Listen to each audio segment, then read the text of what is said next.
Konsultasi Syariah. Sejarah kesyirikan di dunia. Pertanyaan: bagaimana kesyirikan pertama terjadi? Kapan itu terjadi? Jawaban: Bismillah, wassalatu wassalamu ala rasulillah, amma ba'du.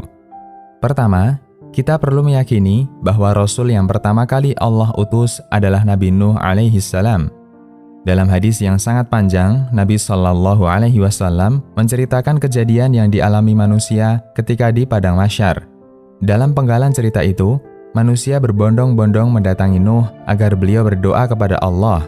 Mereka mengatakan, "Wahai Nuh, Anda Rasul pertama di muka bumi. Allah menggelari Anda dengan hamba yang pandai bersyukur. Berikanlah syafaat untuk kami di hadapan Rabb-Mu." Namun Nabi Nuh kala itu tidak bersedia karena alasan tertentu. Kemudian beliau mengarahkan agar mendatangi Nabi Ibrahim. Hadis riwayat Ahmad, Bukhari, Muslim, dan yang lainnya. Kedua, mengapa Nuh sebagai Rasul pertama?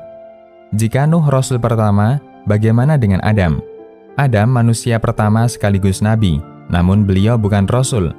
Beliau menerima wahyu dari Allah untuk diri beliau dan semua orang yang ada di sekitar beliau. Dan mereka semua dalam kondisi beriman, sekalipun ada di antara mereka yang melakukan dosa.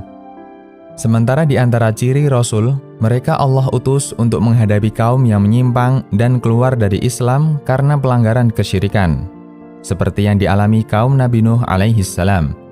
Ketiga, antara Adam dan Nuh belum ada kesyirikan. Jarak antara Nuh dan Adam ada 10 generasi. Sebelum Nabi Nuh diutus, tidak ada satupun manusia berbuat syirik dan kufur kepada Allah. Keterangan ini disampaikan Ibnu Abbas radhiyallahu anhuma.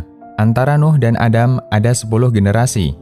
Mereka semua berada di atas syariat yang benar. Kemudian mereka saling berselisih. Kemudian Allah mengutus para nabi sebagai pemberi kabar gembira dan kabar peringatan.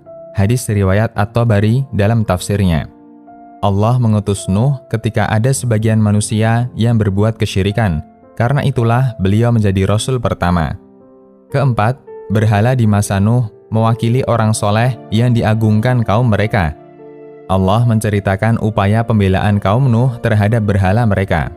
Nuh berkata, "Ya Tuhanku, sesungguhnya mereka telah mendurhakaiku dan telah mengikuti orang-orang yang harta dan anak-anaknya tidak menambah kepadanya melainkan kerugian belaka dan melakukan tipu daya yang amat besar. Dan mereka berkata, jangan sekali-kali kamu meninggalkan penyembahan Tuhan-Tuhan kamu. Dan jangan pula sekali-kali kamu meninggalkan penyembahan Wat, dan jangan pula Suwa, Yaghus, Ya'uq, dan Nasr." Quran Surat Nuh ayat 21 hingga 23. Siapakah berhala-berhala ini? Ibnu Abbas menjelaskan, mereka adalah nama-nama orang soleh di kalangan kaumnya Nuh. Ketika mereka meninggal, setan membisikkan kaumnya untuk membuat prasasti di tempat-tempat peribadatan orang soleh itu, dan memberi nama prasasti itu sesuai nama orang soleh tersebut. Mereka pun melakukannya, namun prasasti itu tidak disembah. Ketika generasi pembuat prasasti ini meninggal dan pengetahuan tentang prasasti ini mulai kabur, akhirnya prasasti ini disembah. Hadis riwayat Bukhari.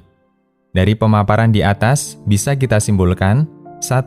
Kesyirikan pertama terjadi di zaman Nabi Nuh alaihi salatu wassalam. 2. Karena adanya kesyirikan ini, Allah mengutus Nabi Nuh sebagai Rasul pertama. 3. Sebab terjadinya kesyirikan pertama di bumi adalah karena mengagungkan orang soleh yang telah meninggal. Ini menunjukkan betapa bahayanya mengkultuskan orang soleh. Berawal dari kultus, kemudian orang menyembah orang soleh itu. Karena itu, Nabi Shallallahu Alaihi Wasallam melarang semua sikap ghulu atau berlebih-lebihan. Karena sikap ghulu sumber bencana umat manusia dari zaman ke zaman. Dari Ibnu Abbas radhiyallahu anhuma, Rasulullah Shallallahu Alaihi Wasallam bersabda, yang artinya, hindari sikap ghulu dalam masalah agama, karena yang membinasakan umat sebelum kalian adalah ghulu dalam masalah agama. Hadis riwayat Nasa'i, Ibnu Majah, dan disahihkan Syu'aib al-Arnaut. Demikian, Allahu a'lam.